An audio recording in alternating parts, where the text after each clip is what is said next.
Peak consumption அதிகமானதுல இரவு 10:30 மணிக்கு இந்த கன்சப்ஷன் டைம் நோட் ஆயிருக்கு. இரவு நேரத்துல பர்டிகுலரா 10:30 மணிக்கு அதிகமாகிறதுக்கான காரணம் என்னவா இருக்கு? சாதாரணமா சில நாட்கள் காலையில வரும் 8 மணிக்கு, சில சமயம் மாலையில வரும் 17 மணி, 18 மணி, 19 மணிக்கு. இரவு 10 மணிக்கு வருவது முழுக்க முழுக்க யாருமே ஏசி இல்லாம, ஈவன் ஏர் கூலர் இல்லாம இருக்கவே முடியாது.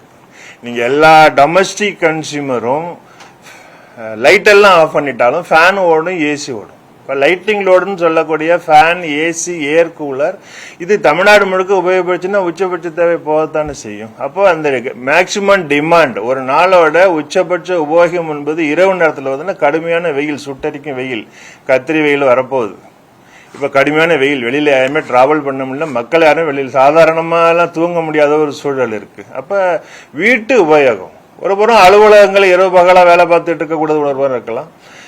டிவி பார்ப்பதுனால மட்டும்னு சொல்லிட முடியாது, ஒரு லைட்டிங் லோடு தான். ஐபிஎல் நேரத்தில் வீட்டில் டிவி பார்த்தாங்கன்னா எல்லா டொமஸ்டிக் அப்ளையன்ஸ் இருக்கும், எல்லாரும் வீட்டுக்குள்ள இருப்பாங்க. இப்போ எல்லா லைட்டு போடும், எல்லா ஃபேன் இருக்கும், வீட்டில் எல்லாரும் சாப்பிட்றதுக்கு எல்லாம் செய்வாங்க. அப்போ மிக்சி ஓடும், கிரைண்டர் ஓடும், ரெஃப்ரிஜிரேட்டர் ஒர்க் பண்ணும். எல்லா டொமஸ்டிக் அப்ளையன்ஸும் வீட்டில் உள்ளவங்களுக்கு சேவை செய்வதற்காக வேலை செய்யக்கூடிய நேரத்தில் இதெல்லாம் ஓடும் இல்லை. அப்போ அதிகப்படத்தானே செய்யும்.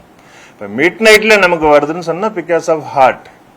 இது மே வரைக்கும் கட்டாயமா இருக்கும். இப்போ ஜூன் போக ஆரம்பிச்சுன்னா குறைய ஆரம்பிச்சிடும். இதை எப்படி சமாளிப்பது என்பதுதான். இது எப்படி போர்க்கால அடிப்படையில் சமாளிப்பதற்கு தமிழக அரசனுடைய கட்டுப்பாட்டு இருக்கக்கூடிய தமிழ்நாடு மின்கழக நிறுவனங்கள் முயற்சி எடுக்கிறாங்களோ, மின்சாரத்தை கொண்டு வருவதற்கான வாங்குவதற்கான முயற்சிகள் எடுக்கிறாங்களோ, அதே மாதிரி மின்சார விநியோகம் செய்வது, மின் தளவாடங்களை பராமரிப்பது, துணை மின் நிலையங்களை முறையாக இயக்குவது, எங்குமே மின் தடை ஏற்படாமல், மின் தடை என்பது எங்களுடைய ஃபீடர் எதுவும் பிரேக் டவுன் ஆகாமல் இருக்கிறது. நம்மளா அன்வான்டா போய் பிரேக் பண்றது இல்லை, தானாவே அது பஸ்ட் ஆயிடும். இப்போ இந்த சம்மர்ல பாத்தீங்கன்னா இறப்பு அதிகமா வருது. தொழிலாளிகள் வேலை போய் பாக்குறாங்க, சுவிட்ச் ஓபன் பண்றாங்க, அங்கங்க அடிபட்டு சாகுறாங்க. சாதாரண காலங்களோட மின் இறப்பு அதிகமாகுது. அதிகாரிகள் ஒரு இடத்துல வேலை நடக்கணும்னா ரொம்ப அர்ஜு பண்றாங்க, சீக்கிரம் போய் இந்த வேலையை செய்யன்றாங்க. இல்ல ஒரு ஆள் செய்ய வேண்டிய வேலையை 2 ஆள் வேலையை செய்ய சொல்றாங்க. இப்போ கடந்த ஒரு வாரத்துக்கு முன்னாடி சென்னை மின்பகிர்மான வட்டம் 1ல் ஒரு தோழர் ஒருத்தர் கடுமையான வேலை பளுவினால அலுவலகத்திலேயே மயங்கி உயிரிழந்திருக்கக்கூடிய நிலையெல்லாம் ஏற்பட்டிருக்கு. இப்போ இறப்பு ஒரு பக்கம் வந்துகிட்டு இருக்கு. ஒரு ஆபத்தான தொழில், கடுமையான பணி இருக்கக்கூடிய நேரம், இது வெயில் நேரம். உச்சபட்ச தேவையை உபயோகப்படுத்துவதற்கு அரசு எந்த அளவுக்கு வேலைகளை செய்து முகாந்திரம் பண்ணினாலும் எல்லாமே இருந்தாதான் அதை செய்ய முடியும்.